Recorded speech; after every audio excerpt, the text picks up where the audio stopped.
इयत्ता 7वी स्कॉलरशिप मधील गुणोत्तर प्रमाण व भागीदारी हे प्रकरण तुम्हाला अवघड जाते का? तर आजचा व्हिडिओ तुमच्यासाठी। यामध्ये आपण स्वाध्याय 10.2 पूर्ण सोडवून देणार आहे, त्यामुळे व्हिडिओ शेवटपर्यंत बघा। व्हिडिओ आवडला तर व्हिडिओला लाईक, शेअर आणि कमेंट करायला विसरू नका आणि त्याचप्रमाणे जर चॅनलवर नवीन आणि पहिल्यांदाच असाल तर चॅनलला नक्की सबस्क्राइब करून बेल आयकॉन दाबा आणि या आधीचे प्रकरण तुम्हाला बघायचे असतील तर त्याची लिंक खाली डिस्क्रिप्शन मध्ये आपण दिलेली आहे, ती तुम्ही बघू शकता। स्वाध्याय 10.2 मधला पहिला प्रश्न आपण या ठिकाणी बघतोय। प्रश्न काय सांगितलेला आहे तर रमेश भाई व नानू भाई यांनी अनुक्रमे 1,50,000 व 5 लाख रुपये गुंतवून व्यवसाय सुरू केला। या व्यवसायात त्यांना 40% तोटा झाला। ठीक आहे, तर प्रत्येकाला किती तोटा झाला असं आपल्याला विचारलेलं आहे। पहिल्यांदा आपण जर गुणोत्तर काढलं तर दोघांचे गुणोत्तर येताना काय येणार आहे बघा, 1,50,000 आहेत आणि भागाकारात किती आहेत आपले तर 5 लाख इतके आहेत। म्हणजेच किती असणार आहे या ठिकाणी बघा, 1 2 3 4 शून्याला 1 2 3 4 शून्य गेल्या, 15/50 राहिले, भाग घालवला, 5 त्रिक 15, 5 एके 5, 5 शून्य शून्य म्हणजे 3/10 हे गुणोत्तर आलेलं आहे। ठीक आहे, आता दुसरी गोष्ट, त्यांनी गुंतवणूक किती केलेली आहे तर इथं बघा 1,50,000 अधिक दुसऱ्याची गुंतवणूक किती आहे 5 लाख आहे, बरोबर आहे। आता दोघांची गुंतवणूक किती झाली, 6,50,000 इतकी गुंतवणूक झालेली आहे। ठीक आहे, आता आपल्याला काय सांगितलेलं आहे या ठिकाणी बघा, तर त्या दोघांच्या गुंतवणुकीवर 40% तोटा झालेला आहे। म्हणजेच काय झालं बघा या ठिकाणी 6,50,000 ला किती टक्के तोटा झालेला आहे 40%, म्हणून 40/100 केले। हे काय मिळालेलं आहे आपल्याला, तोटा मिळणार आहे। या ठिकाणी बघा या 2 शून्याला इथल्या 2 शून्य निघून गेल्या। ठीक आहे, इथं बघा 4×5 20, 2 हातच्याला आले, 4×6 24, 25 26 झाले आणि इथं 2 शून्य आणि इथल्या 2 शून्य म्हणजे 3 शून्य या ठिकाणी आपल्याला द्यायच्या आहेत। आता या ठिकाणी बघा 2,60,000 रुपये त्यांना काय झालेला आहे, तोटा झालेला आहे। पण आपल्याला काय विचारलेलं आहे तर प्रत्येकाला किती तोटा झाला असं आपल्याला विचारलेलं आहे। ठीक आहे, आता गुणोत्तर किती आहे आपलं तर 3/10 आहे, बरोबर। म्हणजेच या ठिकाणी आपण काय घेऊ शकतो बघा, 3x अधिक 10x बरोबर 2,60,000 झाली। म्हणजे दोघांचा मिळून तोटा किती आहे 2,60,000। आता प्रत्येकी काढायचं असेल तर आपल्याला आधी x ची किंमत या ठिकाणी काढून घ्यावी लागेल। 3 आणि 10 13 झाले, 13x बरोबर 2,60,000।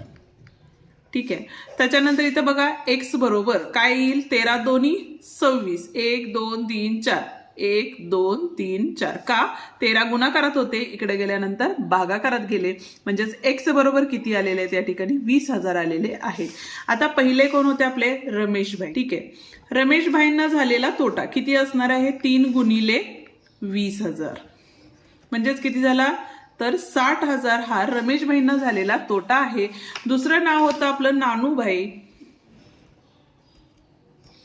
नानूभाईचा रेशो बघा किती आहे इथं 10 आहे, म्हणून 10 गुणिले 20,000 केले तर या ठिकाणी 10 दोन्ही किती झाले 20 झाले आणि या 1 2 3 4 म्हणून 1 2 3 आणि 4 म्हणजे 2 लाख रुपये हा काय झालेला आहे तोटा त्यांना झालेला आहे। म्हणजेच पर्याय क्रमांक बघा 60,000 आणि 2 लाख म्हणजे दुसरा पर्याय या ठिकाणी काय आहे बरोबर आहे। ठीक आहे, तुम्हाला स्क्रीनशॉट काढून घ्यायचा असेल तर स्क्रीनशॉट काढून घ्या, नसेल तर पॉज करून तुम्ही व्हिडिओ लिहू शकता। जाऊया आता पुढच्या प्रश्नाकडे, पण त्याआधी व्हिडिओला लाईक केलं नसेल तर व्हिडिओला लाईक करा आणि तुमच्या मित्रांना आपले व्हिडिओ नक्की शेअर करा। जाऊया आता पुढच्या प्रश्नाकडे। तिसरा प्रश्न बघतोय, काय सांगितलेलं आहे बघा, जया, सीमा, निखिल आणि निलेश यांनी व्यवसायासाठी 2/3, 3/4, 4/5 या प्रमाणात 5,60,000 ची भागीदारी केली, तर जयाचे भांडवल किती। आता जयाचे भांडवल करायचे असतील तर या ठिकाणी आपल्याला काय करायला लागेल बघा, 2x अधिक 3x अधिक 4x अधिक 5x बरोबर 5,60,000 म्हणजेच आपल्याला जी स्थिर संख्या आहे ती काढून घ्यावी लागेल। पहिल्यांदा 3 आणि 2 5, 5 आणि 4 9, 9 आणि 5 14x झाले। इथं बघा 5,60,000 आलेले आहेत आणि x बरोबर इथं किती आहे 5,60,000 भागिले 14 केले, 14 चौक 56, 1 2 3 4 शून्य आहेत, 1 2 3 4 शून्य या ठिकाणी दिल्या म्हणजे 40,000 ही काय आली x ची किंमत आली। आता जयाचे भांडवल म्हणजे जया हे पहिल्यांदाच होतं त्यामुळे 2x करावे लागेल, म्हणजे जयाचे भांडवल किती मिळेल बघा आपल्याला तर 40,000 गुणिले 2 म्हणजेच किती मिळाले आपल्याला 80,000 हे जयाचे भांडवल मिळालेले आहे. ठीक आहे. आता पुढे प्रश्न काय आहे, त्यांना या व्यवहारात 12% नफा झाला. आता नफा किती झाला हे काढून घेऊया. म्हणजेच नफा बरोबर 12% कशावर, तर 5,60,000ला 12%. बरोबर आहे. या दोन शून्याला इथल्या दोन शून्य गेल्या. आता या ठिकाणी बघा 56 गुणिले 12 केलं तर या ठिकाणी 672 येतात आणि हे दोन शून्य या ठिकाणी आपण दिलेले आहेत. पुढे प्रश्न काय विचारलेला आहे, तर निखिलच्या वाट्याला किती रुपये येतील. ठीक आहे. म्हणजेच आपल्याला परत एकदा काय करायला लागेल बघा, निखिल 3 नंबरला आहे. 3 नंबरला म्हणजेच काय आहे या ठिकाणी 4x आले. बरोबर आहे. पण त्यासाठी पहिल्यांदा काय करून घ्यायला लागेल, x ची किंमत काढून घ्यावी लागेल. आता टोटल किती होते आपले, या सगळ्यांची बेरीज 14x होती. त्याचाच वापर जर केला आपण इथं बघा 14x बरोबर किती आहेत 67,200. म्हणजेच x बरोबर 67,200 भागिले 14 या ठिकाणी आपण केलं. 14 भाग घालवला तर या ठिकाणी काय आलं, 14 चौक 56, 11 राहिले 112, 14 8 112 आणि ह्या दोन शून्य या ठिकाणी आलेल्या आहेत. ठीक आहे. आता आपल्याला काय सांगितलंय, तर निखिलला किती हे मिळालेलं आहे नफा, तर 4x आहे. बरोबर आहे. म्हणून निखिलला मिळालेली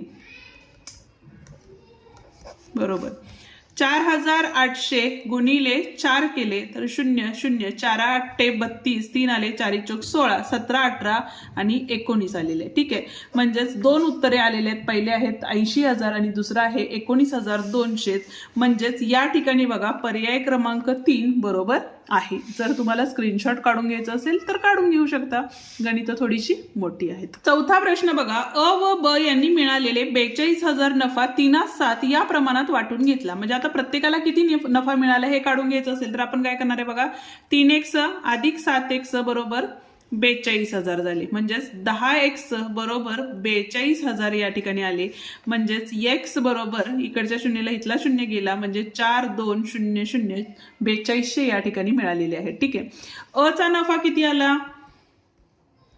तर 3 गुणिले 4200 म्हणजेच किती झाले बघा, 3 0 0 3 0 0 3 दोन्ही 6 आणि 4 त्रिकम 12 आणि ब चा नफा तो किती आलेला आहे या ठिकाणी बघा, तर 7 गुणिले 4200 म्हणजेच किती झालं बघा, 0 0 7 दोन्ही 14 हातच्या 1 7 चौक 28 आणि 1 29 आलेला आहे. ठीक आहे.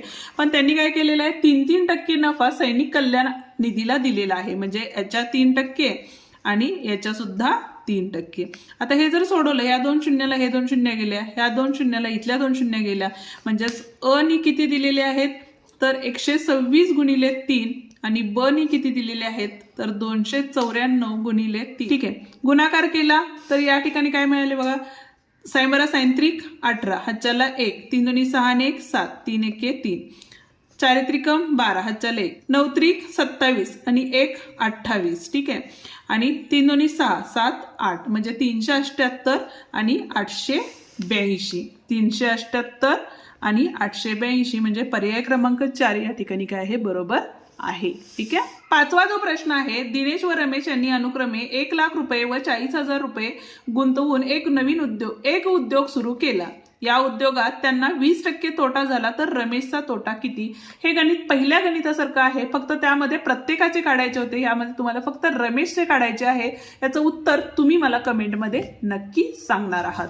जाऊया आता आपण 6व्या प्रश्नाकडे. 6वा प्रश्न काय दिलेला आहे बघा, महेश व गणपत यांनी अनुक्रमे 3,500 व 4,900 गुंतवून भाजीचा व्यवसाय सुरू केला. वर्षाअखेरीस महेशच्या वाट्याला 1,000 नफा आला तर एकूण नफा किती झाला. आता पहिली गोष्ट या ठिकाणी बघा, 3,500 म्हणजे आपण पहिल्यांदा काय करूया, तर गुणोत्तर या ठिकाणी काढूया. गुणोत्तर कसं काढायचे मगाशीच तुम्हाला मी सांगितलेलं. या ठिकाणी शून्याला शून्य गेले, 7नी भाग जातो म्हणून दोन्हीकडे 7नी भाग घालवलं, 7 35 आणि 7 49 हे त्यांचं काय आलेलं आहे गुणोत्तर आलेलं आहे. ठीक आहे. तर एकूण नफा किती झाला असं विचारलेलं आहे. आता या ठिकाणी बघा 5x अधिक 7x असं करून आपल्याला मिळणार आहे का, नाही. तर आपल्याला पहिल्यांदा काय करायला लागेल, तर महेशचा जो नफा आहे तो नफा म्हणजे त्याच्यावरून आपल्याला काय करायला लागेल, इथल्या एक्सची किंमत काढून घ्यावी लागेल. म्हणून आपण काय घेतले बघा, इथं 5x बरोबर आपल्याला किती दिलेले आहेत, 1000 दिलेले आहेत. म्हणून x बरोबर किती आले बघा, 5 नी भागवला तर 5 दोन्ही 10, 500 500, एक्सची किंमत किती आली आपली, 200 आली. बरोबर आहे. आता या ठिकाणी x म्हणजेच महेशचा नफा मिळाला, गणपतचा काय असणार आहे, तर या ठिकाणी एक्सची किंमत 200 आली. म्हणजे इथे किती आहे, 7x म्हणजे 7 गुणिले 200 म्हणजेच किती वाले, 7 दोन्ही 14, 0 0.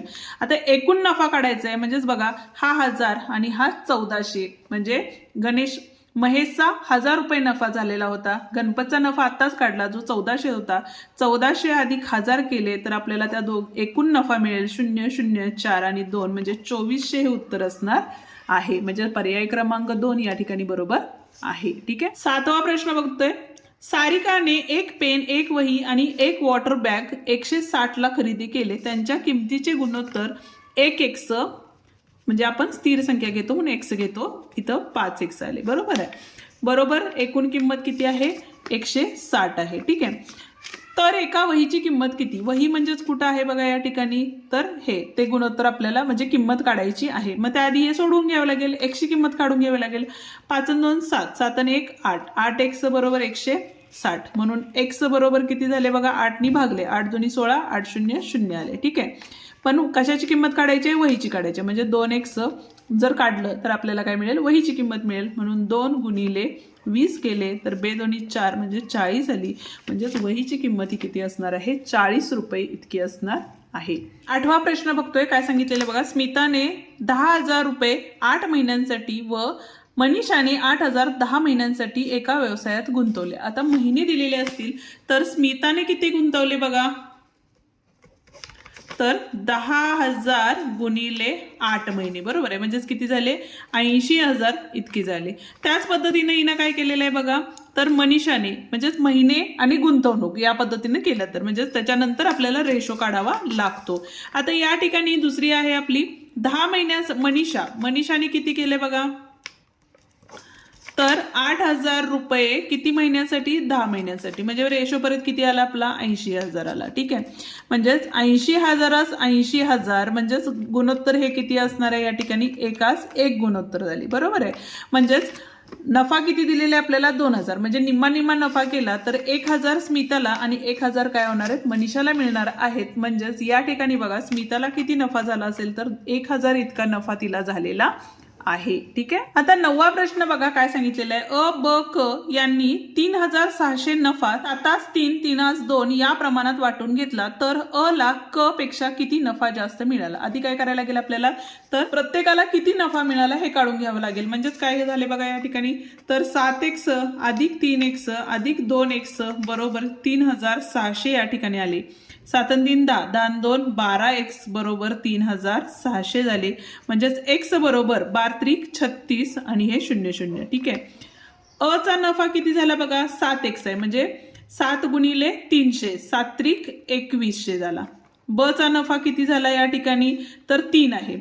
3 त्रिक 9 0 0 आणि क चा नफा हा किती झालेला आहे बघा, 2 आहे. म्हणजे 2 गुणिले 3 म्हणजे 600 झालेला आहे. आता अ ला क पेक्षा किती नफा जास्त मिळाला, म्हणजेच यातून ही संख्या काय करावी लागेल, वजा करावी लागेल. म्हणजेच 2100 वजा 600 करावे लागतील. 0 0 11 आले, इथं 1 आले, 11तनं 6 गेले, 5 राहिले आणि 1 म्हणजे 1,500 रुपये काय आहे, जास्तीचा नफा त्यांना मिळालेला आहे. म्हणजे पर्याय क्रमांक 3 या ठिकाणी बरोबर आहे. 10वा प्रश्न काय दिलेला आहे बघा या ठिकाणी, तर राम व श्याम यांना अनुक्रमे 3 लाख व 4 लाख गुंतवून एक व्यवसाय सुरू केला. वर्षाखेरीस श्यामला 56,000 इतका झालेल्या नफ्यातील वाटा मिळाला. आता याचं गुणोत्तर जर काढलं तर या काय येणार आहे, 3/4 येणार आहे, कारण पुढच्या 5 शून्यांना 5 शून्य निघून गेल्या. ठीक आहे. आता आपल्याला काय दिलेलं आहे, श्यामला मिळालेला नफा मिळालेला आहे. मग श्याम म्हणजेच काय असणार आहे, 4. म्हणजेच इथे बघा 4x बरोबर 56,000 या ठिकाणी आले. म्हणजेच x काढून घेतलं तर आपल्याला रामचाही नफा मिळेल या ठिकाणी. बरोबर आहे. आता या ठिकाणी हा 4 इथं भागाकारात गेला, 4 1 4, 4 चौक 16. ठीक आहे. 1 2 आणि 3 0, x बरोबर 14,000 आली. बरोबर आहे. पण आपल्याला रामचा नफा काढायचा आहे तर तो किती असणार आहे 3x असणार आहे. म्हणजेच या ठिकाणी काय झाले बघा 14,000 गुणिले 3 झाले. 14 त्रिकम 42 1 2 आणि 3. पण ऑलरेडी श्यामचा नफा आपल्याला या ठिकाणी दिलेला आहे म्हणून या दोघांची बेरीज केली 0 0 0 8 आणि इथं आले 9 म्हणजे 98,000 हा एकूण नफा या ठिकाणी आपल्याला होणार आहे. म्हणजे पर्याय क्रमांक 3 या ठिकाणी बरोबर पर्याय आहे. तर तुम्हाला स्क्रीनशॉट असेल हवा असेल तर तुम्ही काढून घेऊ शकता. ठीक आहे, या ठिकाणी आपला हा स्वाध्याय संपतो. आजचा व्हिडिओ तुम्हाला कसा वाटला ते कमेंट करून नक्की सांगा. उद्याच्या भागात आपण 11वे प्रकरण सुरू करत आहोत. तोवर डिस्क्रिप्शन मधले आपले व्हिडिओ बघत राहा. अजूनही चॅनलला सबस्क्राईब केलं नसेल तर चॅनलला सबस्क्राईब करा, बेल आयकॉन दाबा आणि त्याच पद्धतीनं व्हिडिओला लाईक करून हाईप द्यायला विसरू नका. धन्यवाद.